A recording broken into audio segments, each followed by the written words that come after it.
In this video, I will show you how to add a background in Capcut on your PC or laptop.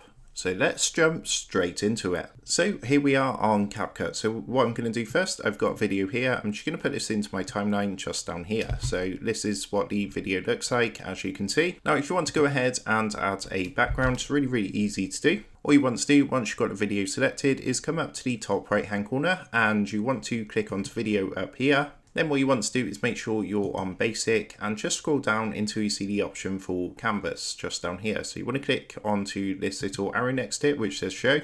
It's going to bring up a box like this. If you click onto this, you can actually go ahead and add some backgrounds. So for example, we can add like a blur background. So what I'm going to do is select this, and what we're going to do is just resize the video. So the actual video up here, you want to come up to the corner and just resize this. And as you can see, we've added this kind of cool blur background.